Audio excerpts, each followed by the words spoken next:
Hi guys and welcome back to my channel FZ classes. तो guys आज है 27 मार्च और संडे। आज हम पूरे वीक के करंट अफेयर को रिवाइज करेंगे। तो चलिए शुरू करते हैं। पहला आर्टिकल है draft bill for a new national public health law, यानी कि अभी हमारी सेंट्रल गवर्नमेंट ने एक बिल को लाने के लिए बात करी है, जिस चीज़ से हमारे पब्लिक हेल्थ लॉ में यानी कि नेशनल पब्लिक हेल्थ में हमारे क्या होगा, इम्प्रूवमेंट होगा। तो ये इंडियन एक्सप्रेस से लिया गया है। न्यू हेल्थ लॉ ड्राफ्ट आने को है, जिसमें आपको 4 लेयर सिस्टम यानी कि 4 टायर सिस्टम देखने को मिलेंगे। अब न्यूज़ क्या है, ऑफिशियल्स बहुत सारे union ministry of health and family welfare और अदर गवर्नमेंट डिपार्टमेंट्स के प्रोसेस करेंगे, इस चीज़ को फाइनलाइज करेंगे various provisions of an draft bill for a new national public health law के लिए। It will be in place in a public domain for consultation before being sent to the union cabinet, यानी कि union cabinet में ये बाद में जाएगा। पहले ऑफिशियल से इस चीज़ पर कंसल्टेशन होगा और यूनियन मिनिस्ट्री ऑफ हेल्थ और फैमिली वेलफेयर से भी इस पर कंसल्टेशन होगा। क्योंकि गाइस आपको पता होगा कि हमारी थर्ड वेव में जो कोविड-19 थर्ड वेव आई थी, उसमें थोड़ा सा हमारा हेल्थ का सिस्टम फेल मार गया था, जिसको लेकर इस बिल को लाया गया है। और ये बिल क्यों लाया जा रहा है अभी जल्दी में, क्योंकि हमारा मानसून सेशन भी आ रहा है, इसमें इस बिल को इंट्रोड्यूस किया जाएगा। एनालिसिस क्या है, हमारे पास एक नेशनल पब्लिक हेल्थ एक्ट है 2017 का। ये उस चीज़ को यानी कि जो हमारे पास 125 years old epidemic disease act है 1857 में, उसको रिप्लेस कर ये लाया गया था कि इससे क्या हो सके, हमारा हेल्थ सिस्टम थोड़ा सा इम्प्रूवमेंट हो सके। ये कवर करेगा किस चीज़ को, पब्लिक हेल्थ इमरजेंसीज, जैसे बायो टेररिज्म हो जाता है, यानी कि कोई बायो केमिकल फैला देती है कंट्रीज़, उसको लेकर ये टैकल करेगा। नेचुरल कोई डिजास्टर आ जाता है, साइक्लोन वगैरह से आ जाते हैं, अर्थक्वेक आ जाता है, फ्लूड्स आ जाती हैं, ड्राउट्स आ जाते हैं, उसको ये टैकल करेगा। केमिकल एंड न्यूक्लियर अटैक्स यानी कि रेडिएशन फैल जाती हैं, एक्सीडेंट हो जाते हैं बहुत ज़्यादा, तो उस चीज़ को ये टैकल करेगा। एनालिसिस क्या है इसकी, ये 4 टायर हेल्थ एडमिनिस्ट्रेशन आर्किटेक्चर आपको देखने को मिलेगा, यानी कि इसके अंदर 4 लेयर आपको देखने को मिलेंगी। ड्राफ्ट बिल प्रपोज ए 4 टायर हेल्थ एडमिनिस्ट्रेशन आर्किटेक्चर। कौन कौन से वो 4 टायर है, 4 लेयर कौन कौन सी है, multi sectoral, national, state, district and block level पे आपको देखने को मिलेगा। इसको पावर्स मिलेंगी और ये फंक्शन करेगा किसके अंदर, पब्लिक हेल्थ इमरजेंसीज के अंदर। The national public health authority is propose to be headed by the union health ministry and the chaired by health ministers of state. इसको चेयर करेंगे। These authorities will have power to take measures for the prevention of non-communicable diseases and emergency infection diseases. Non communicable disease वो होती हैं जो people to people आपस में फैलती नहीं हैं। The proposal law also provides for the creation of public health cadres, इसमें बहुत सारे बनाए जाएंगे नेशनल और स्टेट लेवल पर। ड्राफ्ट बिल किस चीज़ को डिफाइन करेगा, बहुत सारे मेजर्स, जैसे कोई हेल्थ इशू आ जाए यानी कि कोई एपिडेमिक आ जाए तो हम आइसोलेशन, आपने सुना होगा क्वारंटाइन और आपने लॉकडाउन सुना होगा कोविड-19 में, कि अगर ये दोबारा से आ जाए कोविड-19 वगैरह, या कोई भी एपिडेमिक यानी कि पैंडेमिक आ जाए, तो हम किस तरीके से आइसोलेशन को यूज़ करें, क्वारंटाइन, लॉकडाउन को यूज़ करें, और extensively worked by the centre and state for Covid management, यानी कि किस तरीके से कोविड का मैनेजमेंट करें, उस चीज़ को लेकर इस बिल में डिटेल में बताया गया है। और एनालिसिस क्या है, ये लॉकडाउन्स को डिफाइन करेगा कि लॉकडाउन्स में किस तरीके से रेस्ट्रिक्शन होनी चाहिए, किस तरीके से हमें घर में रहना चाहिए, ट्रांसपोर्ट को किस तरीके से हम प्रोहिबिशन करें उस टाइम पे, रोड्स को, इनलैंड वाटरवेज को किस तरीके से हम लॉकडाउन में सब चीज़ को इन्हें प्रोहिबिट कर सकें। लॉकडाउन कवर रेस्ट्रिक्शंस, बहुत सारी रेस्ट्रिक्शंस, पब्लिक प्राइवेट रेस्ट्रिक्शन जो होती हैं उनको हम टैकल कर सकें। और एनालिसिस क्या है इसकी, draft layers down several situation in public health emergencies भी लग सकती है, यानी कि ये बताएगा कि अगर ऐसा कोविड-19 पेंडेमिक दोबारा आया है, कोविड-19 अगर दोबारा आ गया तो उससे क्या होगा, हम हेल्थ इमरजेंसी भी लग सकती है। ये बिल में इसको भी इंट्रोड्यूस किया गया है।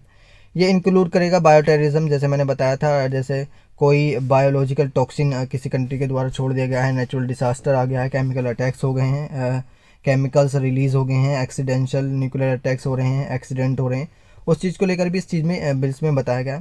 अब ये स्लाइड जो आ रही है ये बहुत इंपॉर्टेंट है, क्योंकि ये मेंस में भी हमसे पूछते हैं कि कौन कौन से इनिशिएटिव्स हमारी गवर्नमेंट चला रही है हेल्थ को लेकर। तो कौन कौन से इनिशिएटिव चला रही है हमारी गवर्नमेंट हेल्थ को लेकर, national digital health ecosystems, national tele mental health programme, integrated architecture के अंदर कौन कौन से प्रोग्राम चल रहे हैं, यानी कौन कौन से इनिशिएटिव चल रहे हैं, मिशन शक्ति, मिशन वात्सल्य, सक्षम आंगनवाड़ीज एंड पोषण 2.0, ये सब लॉन्च हो चुके हैं। 2 lakh anganwadis to be upgraded to an Saksham anganwadis में 2 लाख आंगनवाड़ीज भी बनाई गई हैं।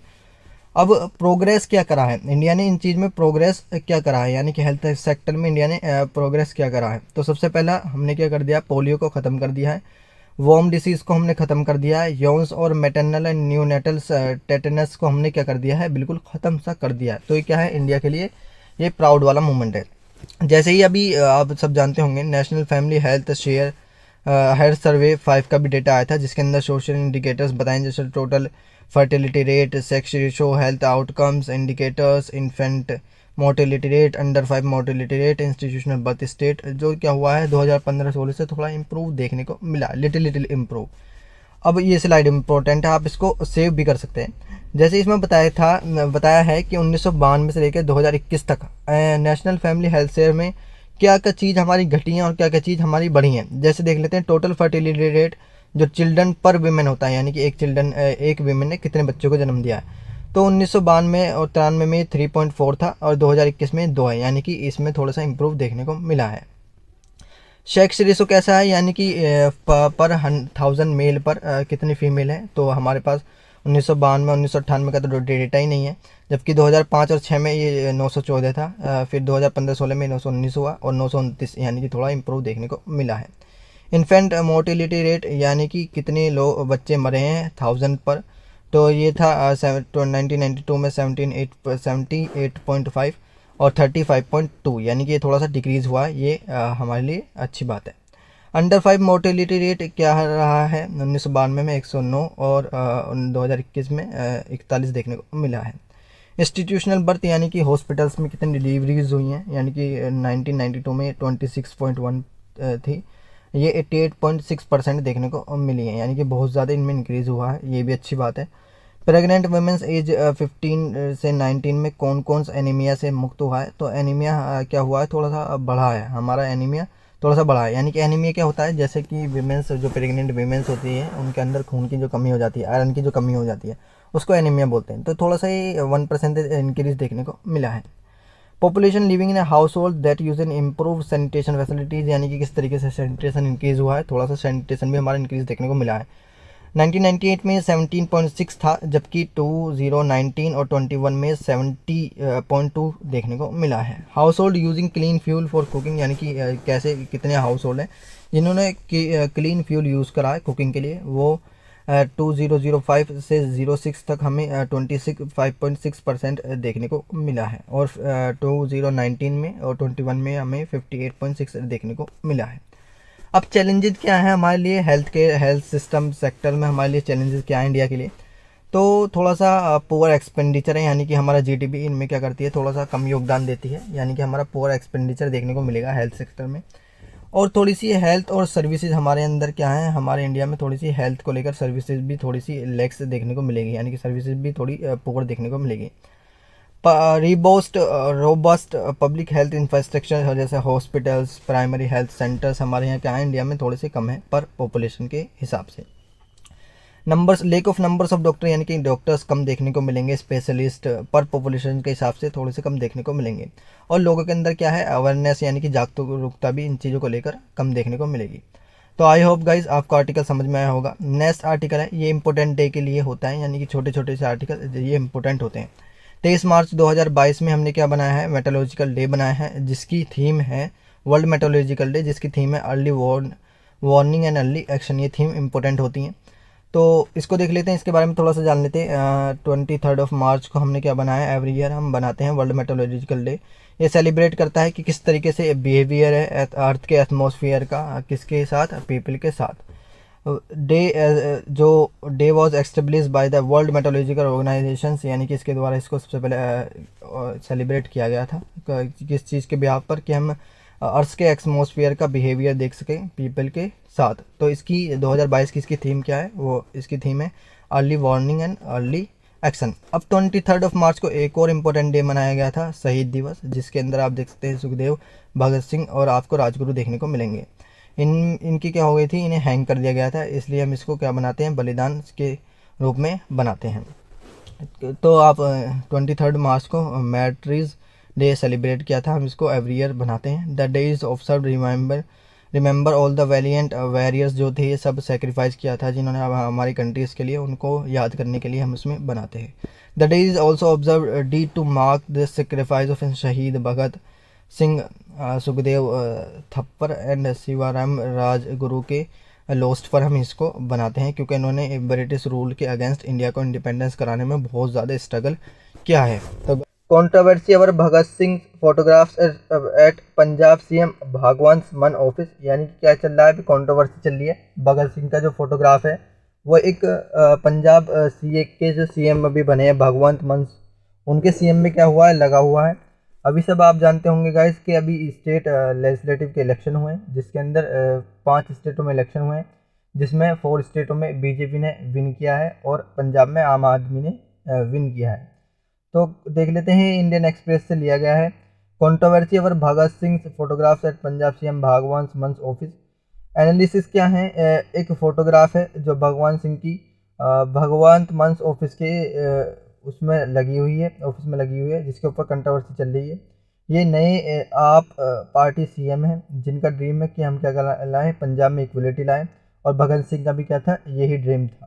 लेकिन उसके अंदर जो उनके ऑफिस में जो भगत सिंह की फ़ोटो लगी हुई है, उन्होंने क्या कर रहा है, उन्होंने येलो टर्बन को वियरिंग करा हुआ है, यानी कि येलो टर्बन को पहना हुआ है। जबकि हमारे पास क्या है, सिर्फ एक्चुअल में जो ये हैं भगत सिंह, इनकी क्या है, सिर्फ हमारे पास 4 पिक्चर है।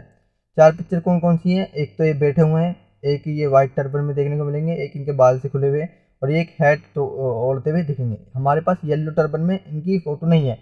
तो उनके ऑफिस में क्या हुआ है, येलो फोटो आप देख सकते हैं, येलो टर्बन पहने हुए उनकी फ़ोटो लगी हुई है। तो ये क्या है, ये ऑथेंटिक फ़ोटो नहीं है, इस तरीके से लिए कंट्रोवर्सी चल रही है। According to expert they are only 4 original photos of him, यानी कि जैसे मैंने बताया भी, आप 4 ओरिजिनल फ़ोटोज़ है हमारे पास सिर्फ उनकी, जिसमें वो ये सब करे हुए हैं, यानी कि बैठे हुए हैं, वाइट टर्बन पहने हुए हैं, और बाल थोड़े से उनके खुले हुए हैं, और एक हैट पहना हुआ है, जिस पर ही कंट्रोवर्सी चल रही है। अब थोड़ा सा भगत सिंह के बारे में जान लेते हैं, फैक्चुअल इन्फॉर्मेशन। ये बॉर्न हुए थे 1907 में लैलपुर डिस्ट्रिक्ट, अब जो पाकिस्तान में आपको देखने को मिलेगा।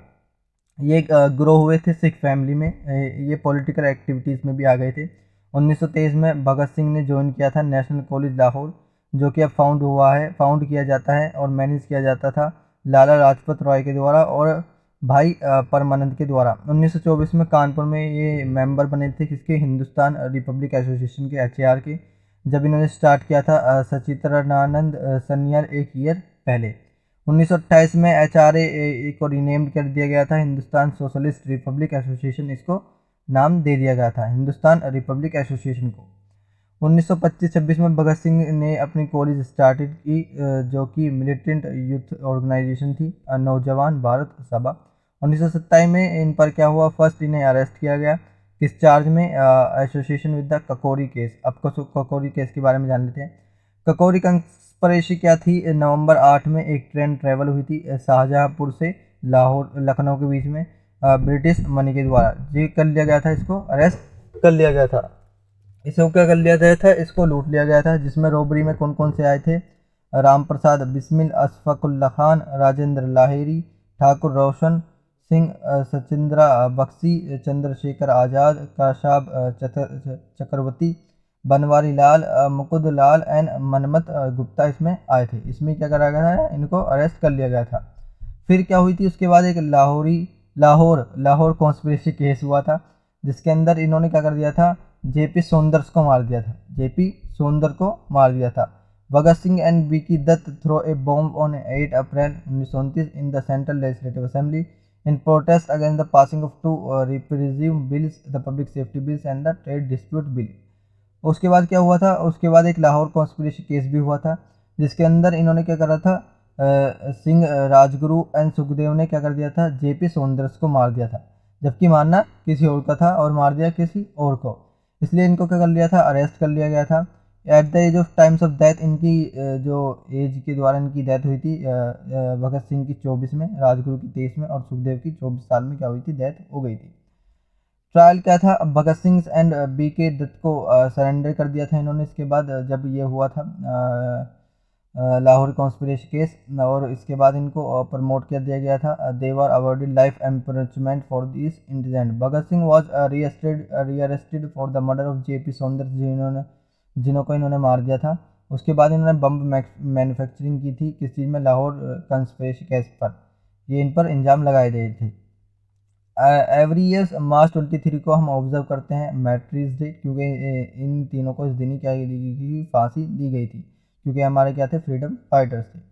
तो आई होप गाइज आपको आर्टिकल समझ में आया होगा। नेक्स्ट आर्टिकल है, ये थोड़ा सा शॉर्ट आर्टिकल है, ये इंपॉर्टेंट डे के लिए एक आर्टिकल होता है डेली। इंपॉर्टेंट डे क्या है हमारा, 22 मार्च 2022 में वर्ल्ड वाटर डे। ये 1993 से बनाया जा रहा है, इसको हम सेलिब्रेट करते हैं एवरी ईयर मार्च 22 को, जिससे क्या कर सकें, हम हाईलाइट कर सकें फ्रेश वाटर की इम्पोर्टेंस। यूएन के अकॉर्डिंग क्या करते हैं, 2.2 billion people without safe water क्या कर रहे हैं, जी रहे हैं। The day is focusing taking actions to tackle the global water crisis. According to UN Asia और पैसिफिक रीजन में क्या है, बहुत कम पानी हमें देखने को मिलेगा पर कैपिटा के हिसाब से। With ground water use in the region expected to increase by 30% by 2050।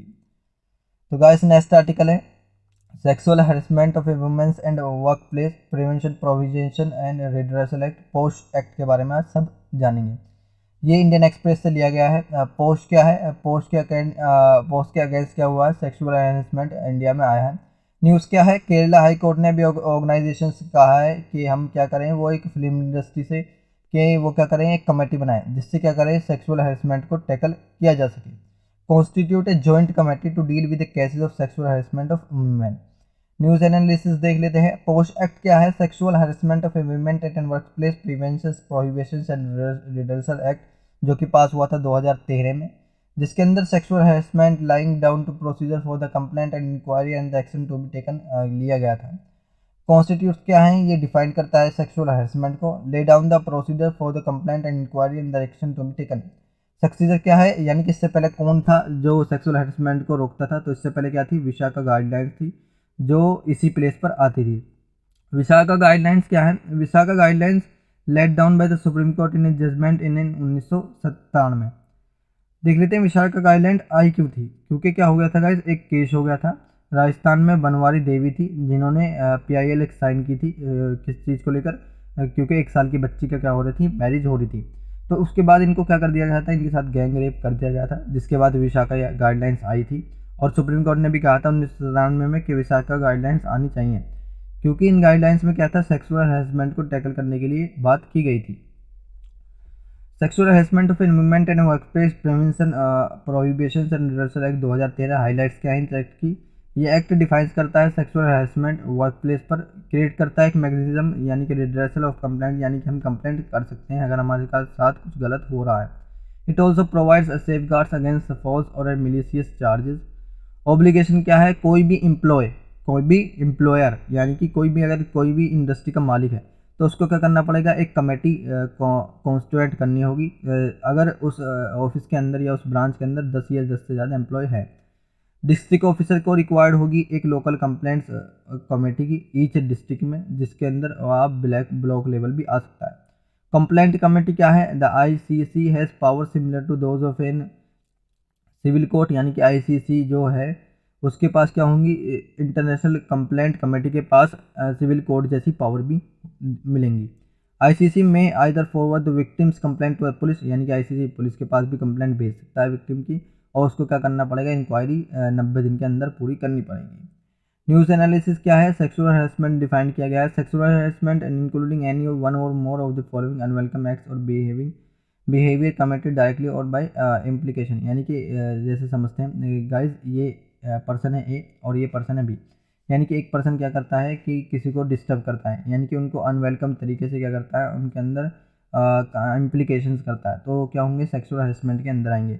ये सेक्सुअल हरेसमेंट में क्या क्या आता है, फिजिकल कॉन्टैक्ट करे कोई किसी को और एडवांस करे, एक डिमांड करे किस चीज़ की, सेक्सुअल फेवर्स की एक डिमांड करे। पोर्नोग्राफी भी ये दिखाना इसमें ही आता है सेक्सुअल हरेसमेंट में। एनी अदर अनवेलकम फिजिकल, यानी कि कोई क्या करे, किसी के प्राइवेट पार्ट पे क्या करे, हाथ लगाए या किसको टच करे, तो वो भी किसमें आता है, वो भी सेक्सुअल हरेसमेंट में भी आता है। वर्बल और non verbal conduct of in sexual nature. News analysis क्या है, कंप्लेंट प्रोसीजर, यानी कंप्लेंट के लिए क्या प्रोसीजर, ये कंपलसरी नहीं है, अगर किसी के साथ सेक्सुअल हरेसमेंट हुआ है कि वो कंप्लेंट करना चाहे तो कर सकता है, वरना कोई उसमें ज़बरदस्ती नहीं है। Women can not complain because of physical और मेंटल इनकेपेसिटी, यानी कि ये बहुत ज़्यादा उसके साथ बुरा हाल हुआ है, उसकी फिजिकल और मेंटल इनकेपेसिटी और उसकी डेथ भी हो गई है, तो वो क्या करे, वो चाहती है तो कंप्लेंट कर सकती है, वरना ज़रूरी भी नहीं है। टाइम क्या है इसमें, टाइम कितना लगेगा, the complaint must be made with in 3 months, यानी कि कंप्लेंट को 3 मंथ्स में रजिस्टर कराना होगा, इंसिडेंट के 3 मंथ में। आईसीसी एक्सटेंड कर सकता है इस टाइम को सेटिस्फाइज करने के लिए कि केस किस तरीके का देखने को मिलेगा। अब इसके अंदर पनिशमेंट क्या है, पनिशमेंट इसके अंदर है non compliance with the provisions of the act said punishable with the fine of, इसके अंदर 50,000 रुपये का फाइन भरना पड़ेगा और उस पर क्या लगेंगी, पेनल्टी लगेंगी जिसने ये काम किया है।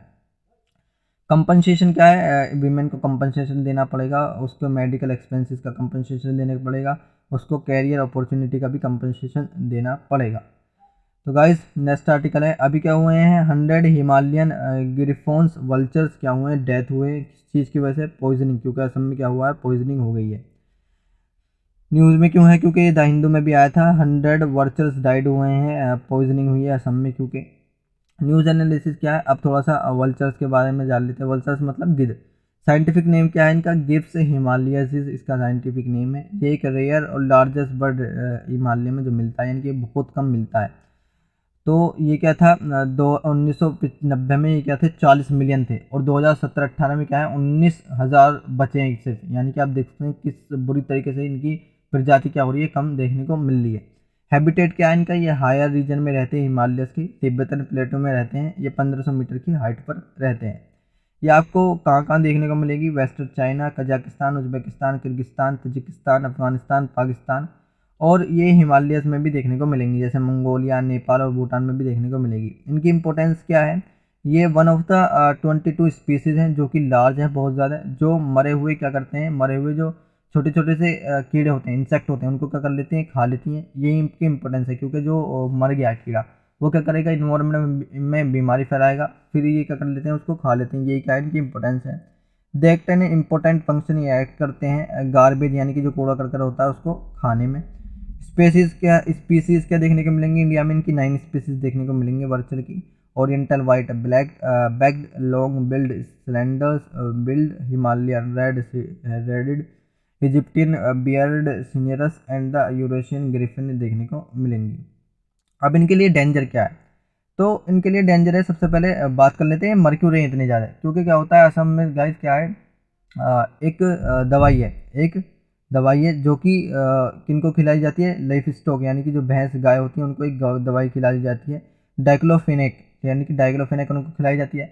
फिर क्या होती है, जब वो मर जाती हैं तो गिद्ध जब उन्हें खाते हैं तो डाइक्लोफिलेक क्या होती है, गिद्ध को बिल्कुल भी सपोर्ट नहीं करती, यानी कि गिद्ध क्या करते हैं, उनको बिल्कुल भी अपने अंदर एब्जॉर्व नहीं कर पाते, ऑब्जर्व नहीं कर पाते। तो इसकी वजह से क्या हो जाती है, इनकी मौत हो जाती है। Loss of natural habitat due to anthropogenic activity, यानी कि जो वुमेन क्या कर रहा है, यानी कि मैन जो नेचुरल हैबिटेट को इनको वेस्ट कर रहा है, उसकी वजह से भी क्या हो रहे हैं, लॉस होते हैं। फूड दर्द एंड इन कंटेम्प्ट फूड, यानी कि गंदा खाना खा लेते हैं, उसकी वजह से भी इनकी डेथ हो जाती है। और इलेक्ट्रोक्शन बाय पावर लाइन्स की बहुत ज़्यादा क्या हो रहे हैं, वायरिंग हो रही है, जिसकी वजह से भी उसमें अटक कर मर जाते हैं। अब एक क्वेश्चन देख लेते हैं जो यूपीएससी प्रीवियस 2012 में आया था। Vultures which use to be very common in Indian countrysides some years ago they are rare seen nowadays this is attribute to, यानी कि यही बताया गया है कि 1990 में तो इतने थे, अब इतने कम कैसे हो गए। तो पहला स्टेटमेंट है the destructions of their nesting sites by new invasion species, यानी कि बहुत सारी नई स्पीसीज आई हैं जिन्होंने क्या कर दिया, इनका नेस्टिंग को लॉस कर दिया इस वजह से। A drug use by the cattle owners for treating their disease cattle, यानी कि एक ड्रग जो यूज़ होता है कैटल के लिए वो इनके लिए क्या है, पॉइजनल है उसके लिए। Scarcity of in food available, यानी कि स्कार्सिटी यानी फूड की कमी हो रही है, इस वजह से मर रहे हैं। A wide spread persistent and fatal disease among दम, यानी कि एक डिसीज इनके अंदर फैल रही है। तो इसका आंसर क्या है, जैसे मैंने बताया था एक पॉइजन है डाइक्लोफेनेक, जिसकी वजह से क्या हो रहे हैं, मर रहे हैं। वो किसको दिया जाता है, कैटल को दिया जाता है। तो इसका आंसर क्या है, इसका आंसर बी देखने को मिलेगा। न्यूज़ एनालिसिस, यानी कि इनका कंजर्वेशन स्टेटस क्या था, तो ये नियरली थ्रेटेंड है, यानी कि बहुत ही कम ये बचे हुए हैं, यानी कि ये क्या है, डेंजर कैटेगरी में आ गए हैं। International union for conservation of nature ने बताया है, ये रेड लिस्ट में आपको देखने को मिलेंगे। हमारे पास क्या है 9 जाति हैं गिद्ध की, उसमें कौन कौन सी है, ओरिएंटल वाइड बैग्ड वल्चर जो कि क्रिटिकल एंडेंजर है, सिलेंडर बिल्ड वल्चर जो कि क्रिटिकल एंडेंजर है, लॉन्ग बिल्ड वल्चर जो भी ये भी क्रिटिकल एंडेंजर है, इजिप्टियन वल्चर ये भी एंडेंजर्ड है, रेड हेडेड वल्चर ये भी क्रिटिकल एंडेंजर्ड है, लीस्ट एंडेंजर कौन से हैं, लीस्ट कंसर्न पे कौन से हैं, इंडियन गेफोन वेल्चर जो कि अभी इनके बारे में हम बात करेंगे। हिमालयस गिरफन नियर ट्रेंड पे हैं, सिनरस वल्चर्स नियर ट्रेंड पे हैं, और बियर्ड वल्चर क्या है, नियर ट्रेंड पे हैं। तो गाइस नेक्स्ट आर्टिकल है international day to combat Islamophobia, इसके बारे में समझते हैं। ये इकोनॉमिक टाइम्स में भी आया था। इंडिया ने क्या करा है, यूएन के रिजोल्यूशन में एक international day to combat Islamophobia को लेकर बात चली है। यानी कि यूएन ने क्या कहा है कि इस्लामोफोबिया को रोको, लेकिन इंडिया ने क्या करा है, उसको फटकार लगाई है कि हमारे अंदर हमारे कंट्रीज में क्या है, इस्लामोफोबिया नहीं है। अभी क्या हुई थी रिसेंटली, UNGA की एक मीटिंग हुई थी जिसकी 15 मार्च को, जिसके अंदर एक रिजोल्यूशन लाया गया था कि क्या कर रही है, बहुत ज़्यादा कंट्रीज क्या कर रही है, इस्लामोफोबिया में ला रही हैं, यानी कि इस्लाम से क्या कर रही हैं, लोगों को डरा रही है। रिजोल्यूशन पास किया गया था, रिजोल्यूशन लाया गया था पाकिस्तान के द्वारा on the behalf an OIC organisation of Islamic cooperation. Third resolution has been passed as UNG, India ने हाईलाइट करे हैं बहुत सारे कंसर्न्स इस चीज़ को लेकर। रिजोल्यूशन अडॉप्ट किया गया था 193 मेंबर्स के द्वारा, फिर इसको कौन स्पोर्ट्स कर दिया गया था, किसको सपोर्ट किया गया था, 55 मेनली मुस्लिम कंट्रीज़ के द्वारा। एनालिसिस क्या है टॉपिक्स की, इंडिया ने एक्सप्रेस किया है कि हमारे अंदर क्या है, आप ये भी तो देखो कि बहुत सारे एंटी बुद्धिस्ट, एंटी सिख फोबिस और एंटी हिंदूज भी आपको देखने को मिलेंगे। सिर्फ एंटी इस्लामी फोबिया क्या है पूरी दुनिया में नहीं चल रहा है, इंडिया ने इस चीज़ को लेकर कहा है। अब इसके बारे में एक क्वेश्चन देख लेते हैं, UPSC प्रीवियस ईयर्स में आया था। एक स्टेटमेंट दिए गए हैं 21 फरवरी को हम डिक्लेयर करते हैं international mother language day by UNICEF के द्वारा ये डिक्लेयर होता है। The demand that Bangla has to be one of the national language was raise in the constituent assembly of Pakistan, which of the following statement कौन सा correct है। तो second option में बताया गया कि बांग्ला के देशों ने, बांग्ला के लोगों ने क्या कर दिया था कि प्रोटेक्ट कर दी थी हम कि बांग्ला लैंग्वेज को क्या करेंगे, बांग्लादेश में लाएंगे, हम उर्दू बांग्लादेश में नहीं पढ़ेंगे। और फर्स्ट क्या है, 21 फरवरी को हम डिक्लेयर करते हैं एक इंटरनेशनल मदर लैंग्वेज जो यूनिसेफ के द्वारा डिक्लेयर किया जाता है। ये गलत है क्योंकि ये क्या होता है इसमें, ये यूनेस्को इसको क्या करता है, डिक्लेयर करता है। तो सेकंड ऑप्शन क्या है इसका सही देखने को मिलेगा, करेक्ट। और ये मैंने कुछ क्वेश्चन लगाए, इनका आंसर कमेंट में दे। आर्टिकल है BBNJ ट्रीटी, ये आर्टिकल हमारा बहुत इंपॉर्टेंट है, प्रीलिम्स और मेंस के इम्पोर्टेंस है। BBNJ ट्रीटी बहुत इंपॉर्टेंट है, ये ट्रीटी हाई सी के ऊपर डिपेंड है। देख लेते हैं करंट इशू क्या है। ये आर्टिकल डाउन टू अर्थ से लिया गया है और डाउन टू अर्थ हमारे करंट अफेयर्स के लिए एक one of the most important source है। अभी क्या हुआ है, इंटर गवर्नमेंटल कॉन्फ्रेंस IGC4 की क्या हुई है, 4th मीटिंग हुई है, जिसको किसने कराया है, United nation convention on the law of the sea UNCLOS ने कराया है। एनालिसिस क्या है इसकी, BBNJ की फुल फॉर्म पहले देख लेते हैं, बियॉन्ड नेशनल जुरिस्डिक्शंस। ये मीटिंग का एम है कि किस तरीके से हम instrument on the conservation and sustainable use of marine biological diversity, यानी किस तरीके से हम मैराइन बायोलॉजिकल डाइवर्सिटी को सस्टेनेबल कर सकें, उसको प्रोटेक्शन दे सकें, उसको कंजर्व कर सकें। अब UNCLOS क्या होता है, United nation convention on the law of the Sea, ये 1982 में बनाया गया था। ये एक इंटरनेशनल एग्रीमेंट है जो कि एस्टेब्लिश करता है मैराइन एक्टिविटीज़ को, मैराटाइम्स एक्टिविटीज़ को, जिसको हम लॉ ऑफ द सी भी बोलते हैं। ये इसके अंदर क्या बताया गया है, इसके अंदर हाई सी के ऊपर बात की है। अभी हम आगे भी समझेंगे हाई सी क्या होता है। तो ये डिवाइड्स करता है मैराइन एरियाज़ को 5 मेन जोन्स में, जिनका नाम है internal waters, territory sea, contiguous zone, exclusive economic zone और हाई सी के ऊपर। अब देख लेते हैं आप, ये इंडिया का मैप और इंडिया के साउथ में आपको दिख रहा होगा ये ब्लू, ये क्या है, हमारा इंटरनल वाटर है। और ये फिर अंडमान निकोबार का भी क्या है, इंटरनल वाटर है। और श्रीलंका भी ऐसे ही आपको इंटरनल वाटर देखने को मिलेगा। अब इसको समझते हैं, ये जो है हमारा इंटरनल वाटर है, इससे आगे जो 12 नॉटिकल माइल्स तक जो वाटर होता है उसको हम टेरिटोरियल सी बोलते हैं। और उससे आगे जो 12 नॉटिकल माइल्स तक हमारा वाटर होता है उसको हम कंटीजियस जोन बोलते हैं। और उससे आगे जो 200 नॉटिकल माइल्स तक हमारा वाटर होता है उसको हम एक्सक्लूसिव इकोनॉमिक जोन बोलते हैं। उसके बाद क्या शुरू होता है, हाई सी शुरू होता है, जिस पर इंटरनेशनल का क्या होता है, दबदबा होता है, यानी कि वो इंटरनेशनल वाटर ही होता है। अब बियॉन्ड नेशनल जुरिडिक्शन ट्रीटी क्या है, इसको हम ट्रीटी ऑफ द हाई सी भी बोलते हैं। ये एक इंटरनेशनल एग्रीमेंट है किस चीज़ पर, कि हम कंजर्व कर सकें, सस्टेनेबल कर सकें अपने मैराइन बायोलॉजिकल डाइवर्सिटी एरिया को। Under jurisdiction currently under negotiation at the United nation में इसका नेगोशिएशन हुआ है। न्यू इंस्ट्रूमेंट लाया गया है किस चीज़ को डेवलपमेंट करने के लिए, UNCLOS के फ्रेमवर्क को डेवलपमेंट करने के लिए। एक मेन इंटरनेशनल एग्रीमेंट है जो कि ह्यूमन एक्टिविटीज़ को सी में गवर्न करता है। ये अचीव करेगा more holistic management of the high sea activities, conservation, sustainable को लेकर। BBNG एनकॉप्स करता है हाई सी को beyond the exclusive economic zone और national waters of the countries. एक बार और समझ लेते हैं क्या होता है। ये आपको इंटरनल लैंड देखने को मिलेगी और इससे आगे आपको 12 नॉटिकल माइल्स तक टेरिटोरियल सी देखने को मिलेगा। उसके बाद आपको 24 नॉटिकल माइल्स यानी कि 12 + 12 नॉटिकल माइल्स तक आपको कंटेजियस जोन देखने को मिलेगा और territorial sea plus contiguous sea plus 200 nautical miles तक आपको एक्सक्लूसिव इकोनॉमिक जोन देखने को मिलेगा। एक्सक्लूसिव इकोनॉमिक जोन के अंदर टेरिटोरियल सी और कंटेजियस जोन भी आ जाते हैं। फिर उसके बाद आपको हाई सी देखने को मिलेगा जिसको हम इंटरनेशनल वाटर भी बोलते हैं। इसकी नीड क्यों है, इसकी इंपॉर्टेंस क्यों है? क्योंकि करंटली क्या कर रहा है, इसको कोई भी ओन नहीं कर रहा है और ये क्या है, बहुत बड़ा वाटर बॉडी है, यानी कि इंटरनेशनल हाई सी आपको बहुत बड़ा वाटर बॉडी देखने को मिलेगा और इसको कोई भी गवर्न नहीं कर रहा है। और इसके अंदर बहुत ज़्यादा क्या देखने को मिलेंगे, आपको एंडेंजर स्पीसीज देखने को मिलेंगे। According to the international union for the conservation of nation IUCN ने बताया कि हम क्या कर रहे हैं, ये अर्थ सरफेस का ऑलमोस्ट हाफ वाटर है, यानी कि पूरा जो अर्थ सरफेस पर वाटर है उसका हाफ वाटर आपको कहाँ पर देखने को मिलेगा, हाई सी में देखने को मिलेगा, जिसका हम सिर्फ 1% ही इसका यूज़ कर रहे हैं, 1% ही हम इसमें प्रोटेक्शन दे पा रहे हैं। इन द इंडियन ओशियन वेन्स 100% of molluscs are already listed is critical endangered, this show the urgent need to protect them from the extinction. यानी कि बहुत सारे आपको क्रिटिकल एंडेंजर्ड मोलस्कस इसमें देखने को मिलेंगे जिसको हमें ज़रूरत है इस टाइम पर अर्जेंट कि हम उनको प्रोटेक्ट करें, वरना वो क्या हो जाएंगे, एक्सटिंक्ट हो जाएंगे। मोलस्कस क्या होते हैं? मोलस्कस एक सेकंड लार्जेस्ट फिलम है, इन्वर्टेबल है, इन्वर्टेब्रेट एनिमल्स है। इन्वर्टेबल है मतलब कि उनकी बैकबोन नहीं होती। The members are known as an molluscs or molluscs around 85,000 extant species of molluscs are recognised. एक बार और समझ लेते हैं। इंटरनल वाटर्स 12 नॉटिकल माइल्स तक, टेरिटोरियल सी 12 नॉटिकल माइल्स तक, फिर कंटेजियस जोन, क्योंकि इसमें गाइस बहुत ज़्यादा क्या रहती है, कन्फ्यूजन रहती है।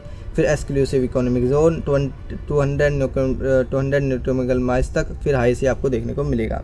आई होप गाइज आपको आर्टिकल समझ में आया होगा। नेक्स्ट आर्टिकल है इम्पोर्टेंट डे जो 25 मार्च को बनाया गया है। इसको हम बोलते हैं international day of the unborn child, यानी कि इसको हम इसलिए बनाते हैं जो बच्चे पैदा नहीं हुए उनका शौक बनाने के लिए हम इस डे को मनाते हैं। और किस चीज़ को लिए ये हम अपोजिशन करता है, किस चीज़ का, अबॉर्शन यानी कि गोद का, ये क्या करता है, अपोजिशन करता है। गाइज नेक्स्ट आर्टिकल है, ये बहुत इंपॉर्टेंट आर्टिकल है, फ्लाई ऐश। ये मेंस के और प्रीलिम्स दोनों की पॉइंट ऑफ व्यू से इंपॉर्टेंट है। ये आप देख सकते हैं, फ्लाई ऐश ब्रिक्स और रेड ब्रिक्स आपको देखने को मिलेंगे। करंट इशू क्या है, ये द टाइम्स ऑफ इंडिया से लिया गया है और बहुत सारे वेरियस न्यूज़पेपर में भी ये कवर हुआ था। अब करंट इशू क्या है, ministry of environment, forest and climate change ने एक इशू की है, डायरेक्टिव इशूज़ की है कि एक कमेटी बनाई जाए कि हम फ्लाई ऐश की पॉल्यूशन जो उससे हो रहा है उसकी प्रॉब्लम को कोस कर सकें। कोराडी कापाराकेडा कोयल फायर पावर प्लांट्स नागपुर में, ये आपको दोनों देखने को मिलेंगे कि हम क्या कर सकेंगे, फ्लाई ऐश का 100% यूटिलाइजेशन कर सकें। अब देख लेते हैं फ्लाई ऐश होता क्या है। Unutilised fly ash stops environmental hazards, यानी कि बहुत ज़्यादा हैजर्ड्स आपको देखने को मिलेंगे जो फ्लाई ऐश हमारे रिवर्स में इस तरीके से जम जाता है। 2020 और 21 के डाटे के अकॉर्डिंग 672 मेट्रिक टन कोयल हमने कंज्यूम किया है, क्योंकि आप जानते होंगे कोयल से ही सिर्फ इलेक्ट्रिसिटी बनती है। उससे क्या होता है, फ्लाई ऐश प्रोड्यूस होता है, जिसमें से 222 मेट्रिक टन हमने फ्लाई ऐश को जनरेट किया है, 205 सिर्फ हमने उसमें यूज़ किया है और सारा का सारा हमें एनवायरनमेंट में देखने को मिलेगा। फ्लाई ऐश एक फाइन ग्रे पाउडर है जिसके अंदर mostly of spherical glassy particles होते हैं जो कि प्रोड्यूस होते हैं किसके अंदर, कोयल फायर्ड पावर स्टेशन। ये आप देख सकते हैं लेफ्ट में, ये क्या है, इनसे क्या होती है, इलेक्ट्रिसिटी जनरेट होती है। फ्लाई ऐश के पास क्या होती है, पोजोलेनिक प्रॉपर्टीज़ होती है, जिसका मतलब ये है कि ये रिएक्ट कर सकता है लाइम के साथ और सीमेंटेनियस कंपाउंड्स बना सकता है, यानी कि सीमेंट बना सकता है। इसको हम कॉमनली नोन बोलते हैं, क्या बोलते हैं इसको, सप्लीमेंट्री सीमेंटियस मटेरियल्स। फ्लाई ऐश में कंपोजिशन क्या देखने को मिलेंगे आपको, फ्लाई ऐश में बहुत ज़्यादा arsenic, berylliums, borons, cadmiums, chromium, hexavalent chromium, cobalt, lead, magnesium, mercury, molybdenum, selenium, strontium, stellium, thalliums and vanadium, ये जो बहुत ज़्यादा इंपॉर्टेंट मटेरियल है, यानी बहुत ज़्यादा इंपॉर्टेंट एलिमेंट है, ये आपको फ्लाई ऐश में देखने को मिलेंगे। अब हेल्थ और एनवायरनमेंट के लिए क्या कंसर्न है इस चीज़ को लेकर, इसको जान लेते हैं। टॉक्सिस हैवी मेटल्स इसके अंदर प्रेजेंट होते हैं, जैसे हमने पीछे देखा, cobalt, lead, magnesium, mercury, selenium, strontium, thallium और वेनेडियम और बहुत सारे इसमें एलिमेंट जो टॉक्सिक होते हैं वो देखने को मिलेंगे। दूसरा, इसके अंदर रेडिएशन बहुत ज़्यादा होती है, क्योंकि आप जानते होंगे जब भी हम कोयले से क्या करते हैं, इलेक्ट्रिसिटी जनरेट करती है, तो उसमें सिंपल सी बात है रेडिएशन होती है। तो इसमें भी बहुत ज़्यादा रेडिएशन देखने को मिलेगी जो कि ह्यूमन हेल्थ के लिए क्या है, बहुत ही ज़्यादा नुकसानदेह है। वाटर पोल्यूशन आपको देखने को मिलेगा। Dykes and consequence ash spills occurs frequently in India polluting a large number of water bodies. बहुत ज़्यादा इससे क्या हो रही हैं, एक्वाटिक एनिमल्स क्या हो रहे हैं, बहुत ज़्यादा परेशान हो रहे हैं। इन्वायरमेंट पे कैसा इफेक्ट डालता है, डिस्ट्रक्शंस ऑफ मैनग्रोव्स, इससे मैनग्रोव्स का डिस्ट्रक्शन हो रहा है, रिडक्शन हो रहा है क्रॉप यार्ड्स में, पॉल्यूशन हो रहा है वाटर ग्राउंड में, ग्राउंड वाटर में, run off catch from the ash sludge of the adjoining coal power plant has been well documented. अब इसकी यूज़ क्या है, ये बहुत अच्छी जगह यूज़ हो सकता है। फ्लाई ऐश के यूटिलाइजेशन क्या है, रोड्स एंड एम्बैंकमेंट्स से बन सकते हैं, माइन फाइन फिलिंग में भी यूज़ हो सकता है, ब्रिक्स एंड टाइल्स से बन सकती है, total addictions into and land soil में यूज़ हो सकता है, एग्रीकल्चर में 2% यूज़ हो सकता है, reclamation of low laying area 13% use हो सकता है, और अदर्स भी इसके बहुत ज़्यादा यूज़ आपको देखने को मिलेंगे, जिसके अंदर ये 11% यूज़ होता है। यूज़ ऑफ फ्लाई ऐश जैसे हमने देखा था अभी पीछे, कंसनट्रेट प्रोडक्शन यानी कि सीमेंट इससे बन सकता है, कॉन्क्रीट प्रोडक्शन सीमेंट इससे बन सकता है, substitute material for the Portland cement, sand cement, clinker production as an substitute material for clay, road subbase construction इससे हो सकता है, ब्रिक प्रोडक्शन भी इससे बहुत ज़्यादा आपको देखने को मिलेगा। फिंडलाइजेशन, ये आर्टिकल बहुत इंपॉर्टेंट है क्योंकि गाइस आप जानते होंगे काफ़ी दिन से रशिया और यूक्रेन का विवाद चल रहा है, जिसके बीच में जो फ्रांस के प्रेसिडेंट है इमैनुअल मैक्रोन, उन्होंने सजेस्ट किया है कि आप यूक्रेन को फिंडलाइज क्यों नहीं कर देते, क्योंकि बहुत दिनों से क्या चल रहा है, उनके बीच में विवाद चल रहा है, अभी कोई ट्रीटी कोई पीस साइन नहीं हुए जिससे क्या हो विवाद को रोका जा सके, क्योंकि बहुत सारे सिविलियंस की वहाँ पर क्या हो रही है, जान जा रही है। ये इंडियन एक्सप्रेस में भी इससे भी लिया गया है, जिसमें बताया गया है कि फिंडलाइजेशन क्या होता है। अब फिंडलाइजेशन को हम आगे समझेंगे। फिंडलाइजेशन को फिनलैंड स्ट्रिक्ट न्यूट्रलिटी से बताया गया है। कोल्ड वार हुआ था 1948 में, जब ट्रीटी साइन की गई थी मॉस्को के साथ। सोवियत यूनियन और वेस्ट जो उस टाइम पे क्या थे, हाई पर थे। ट्रीटी ने इंश्योर किया था कि किस तरीके से फिनलैंड को अलग कर दिया जाए ईस्टर्न यूरोप से भी और सोवियत यूनियन से भी, और इसको दूर रखा जाए किस चीज़ से, नाटो से भी। Principle of neutrality was root in an agreement of friendship, agreement हुआ था जिसके बीच में म्यूचुअल असिस्टेंस हुआ था फिनलैंड के बीच में, यूएसएसआर के बीच में अप्रैल 1948 में। अब समझते हैं कि क्या होता है फिंडलाइजेशन। अब जानते होंगे कि कोल्ड वार हुआ, कोल्ड वार यूएसए और यूएसएसआर के बीच में हुआ, फिर यूएसएसआर 1991 में टूटा। अब रशिया क्या हो रहा है आपको राइट में देखने को मिलेगा, और ये यूक्रेन देखने को मिलेगा। जो आपको रेड से पैचेस दिख रहे हैं, इनमें क्या हुआ है, रशिया ने पूरी तरीके से अपनी मिलिट्री ऑपरेट कर दी है। आपको जो लाइनिंग सी दिख रही है, यहाँ पर भी रशिया पहुँच चुका है। कीव में क्या है, बहुत बुरी हालत है, रोज़ क्या हो रहे हैं वहाँ पे, बम्बिंग हो रही है। तो यूएसएसआर और यूएसए के बीच में जब कोल्ड वार हुआ था, तो उस दौरान एलाइड पावर्स और एक्सिस पावर्स के बीच में ये युद्ध देखने को मिला था, जिसके अंदर एलाइड पावर्स के अंदर UK, USA, France, Soviet union आता था, और एक्सिस पावर्स के बीच में थर्ड रिची जर्मनी, इटली और जापान आ रहा था, जिसमें क्या हुई थी, एलाइड पावर्स की जीत हुई थी, और इटली, जर्मनी और जापान की हालत बहुत बुरी हो गई थी। ये देख सकते हैं आप, यूएसएसआर की से पहले इसमें 15 कंट्री देखने को मिली थी, जिसमें रशिया सबसे बड़ा था, रशिया इसको हेडिट करता था। और फिर यूएसएसआर के बाद तो क्या करा, यूएसए ने वेस्टर्न यूरोप को कब्जा करना शुरू कर दिया, और रशिया ने ईस्टर्न यूरोप को कब्जा करना शुरू कर दिया, कि कहने लगा कि हमारी कंट्री है, और यूएसए कहने लगा वेस्टर्न जो यूरोप है वो हमारी कंट्री है।